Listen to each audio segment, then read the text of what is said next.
வணக்கம் நண்பர்களே, பிரியாவில் மீண்டும் உங்களை வரவேற்பதில் மிக்க மகிழ்ச்சி. பேரிச்சம்பழம் லட்டு. இதில் பார்த்திங்கன்னா பேரிச்சம்பழம், நிறைய நட்ஸுங்க, ஆளி விதை, எள்ளு இதெல்லாம் சேர்த்து நாம் பேரிச்சம்பழம் லட்டு எப்படி செய்யலாம் என்பதை இந்த வீடியோவில் பார்க்க போகிறோம். இப்போ இந்த லட்டு செய்ய தேவையான பொருட்கள்: 500 கிராம் பேரிச்சம்பழம், அரை கப் ஆளி விதை இல்லைனா ஃப்ளாக்ஸீட் சொல்லுவாங்க, அரை கப் பாதாம், அரை கப் முந்திரி, 1/4 கப் பிஸ்தா, 1/4 கப் வெள்ளை எள்ளு, 1 டேபிள் ஸ்பூன் கசகசா, 1 டேபிள் ஸ்பூன் நெய். முதல்ல நம்ம சீடு இல்லாமல் பேரிச்சம்பழம் எடுத்துக்கோங்க. அதை கட் பண்ணி மிக்ஸி ஜாரில் கோர்ஸாக அரைச்சி எடுத்துப்போம்.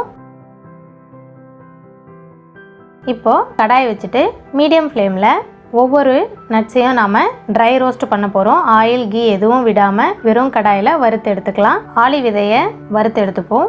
ஆளி விதை நீங்கள் போட்டோடனே நல்லா சூடானதுக்கப்புறம் அதை லைட்டாக வெடிக்க ஆரம்பிக்கும். அந்த ஸ்டேஜில் எடுத்துடலாம். அடுத்து எள்ளை வறுத்து எடுத்துப்போம். இப்போ முந்திரியை வறுத்து எடுத்துக்கலாம். எதுக்குமே நீங்கள் நெய் சேர்க்க வேண்டாம், வெறும் கடாயில் ட்ரையாக வறுத்து எடுத்துக்கலாம். அடுத்து பாதாம், எல்லாத்துக்குமே ஒரு 2 நிமிஷம் மீடியம் ஃப்ளேமில் ட்ரை ரோஸ்ட் பண்ணி எடுத்துப்போம். பிஸ்தா, அதையும் வறுத்து எடுத்துக்கலாம்.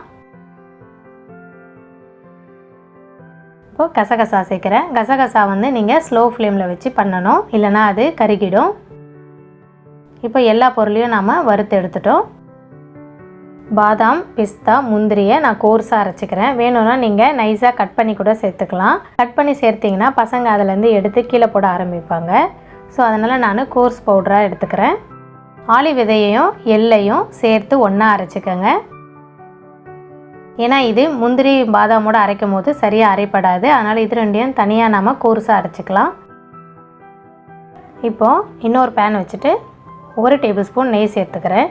இப்போ இந்த நெய்யில் நம்ம அரைச்ச அந்த பேரிச்சம்பழத்தை போடலாம். பேரிச்சம்பழம் பார்க்க இப்படி கட்டியாக இருக்கும். நீங்கள் நெய்யில் அழுத்தி விட அது நல்லா இலகுவாகும். இப்போ நான் அரைச்சி வச்ச பவுட்ரு, முதல்ல முந்திரி, பாதாம், பிஸ்தா இந்த பவுடரை சேர்த்து நல்லா இப்படி மிக்ஸ் பண்ணுங்கள்.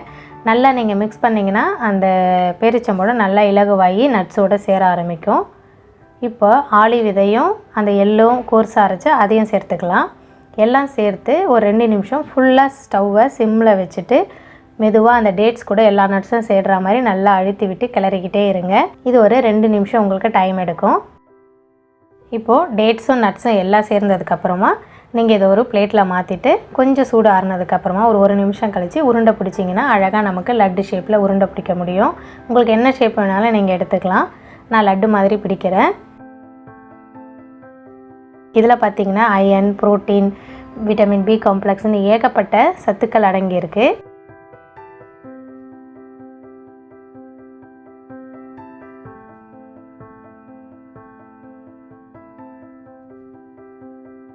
கசகசா நான் மேலே கார்னிஷ்காக தான் யூஸ் பண்ணியிருக்கேன்.